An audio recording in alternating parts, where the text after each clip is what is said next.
Hey, what's up everyone? Happy to have you here. My name is Vincent. I'm a tabletop game designer, among other things. And today I wanted to talk to you a little bit about Pinocchio. So it was brought to my attention that last year had not only a Pinocchio movie, but another Pinocchio movie, and I think even a third Pinocchio movie, so at least 3 Pinocchio movies. But today the ones I'm going to really highlight on is Disney's Pinocchio and Guillermo del Toro's Pinocchio. So I know it might seem a bit odd for this channel that normally covers tabletop and anime to be talking about Pinocchio. It's not lost on me. However, I think it highlights something interesting about sort of the industry and artistry, and something that I do think fits at the core of what Vindicated is, which is on the side of Disney, you have this mega giant corporation, and they keep rehashing these hollowed shelled versions of their classics.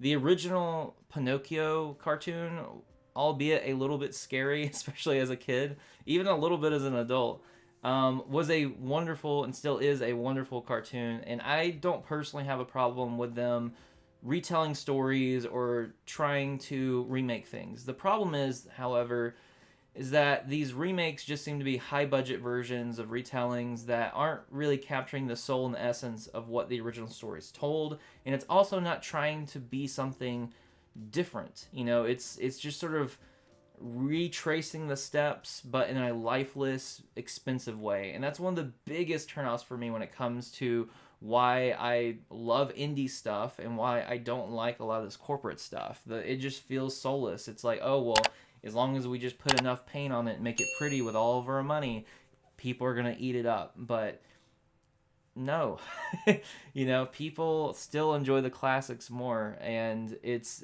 not just nostalgia too. I hate when people just throw it under the bus with nostalgia. When you see Guillermo del Toro's Pinocchio, it's not, even if it's not your favorite, which I do personally recommend it. I think it was a good movie. I was recommended to check it out by our artist William Chang. He said it was one of his favorite movies of all time.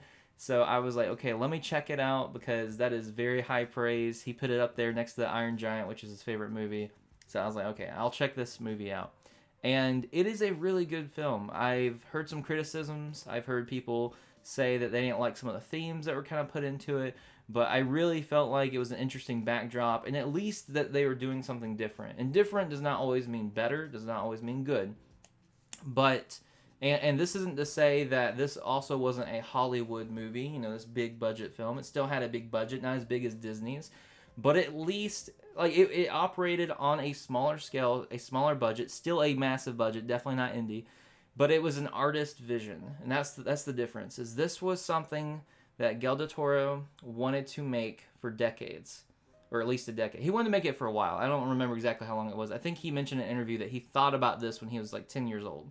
Now, I'm sure it was not a movie or a script or anything at 10 years old, but he thought about Pinocchio from a very young age, and he grew up wanting to do this. And it shows. It shows that this was his vision. You might disagree with his vision, you may not like it, but at least we see a vision, a difference, and that is something I can strongly appreciate and connect with. And that is so much better than seeing this lifeless, soulless mega corporation just dolling out these rehashes. That was my biggest take when comparing the two. And I just hope that if Disney continues to remake beloved classics, that they do so by making it either vastly different with an artist's vision in mind, or they just probably shouldn't touch it at all, to be honest, at that point, because they still have the classics. I get what they're trying to do, though. I get that they had people that grew up with their stuff. They now have more money. They can go to the theaters with their families and then watch this sort of retelling of the story. But I think people are waking up to it. I think that it seems, you know, movies, Hollywood, stuff like that is not doing as well as it used to. And I think there's a reason for it. It's kind of missing the soul, the essence. And I think the more people wake up to this, the better, which is exactly why I wanted to make this video.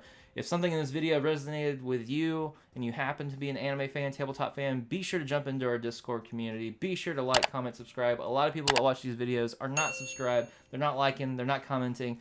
So if any of that fits you, please do that. It helps a lot, and you know, it helps this little indie creator survive. So I appreciate it, and as always, stay awesome. Hey, what is up? If you are a fan of anime and tabletop games, then be sure to check out our card games, tabletop role-playing games, and even our manga. We have a lot of fun stuff over there for you to check out on our website, VindicateEntertainment.com. We even have a brand new tabletop role-playing game Black Paper Moon. Check it out, and we'll see you there.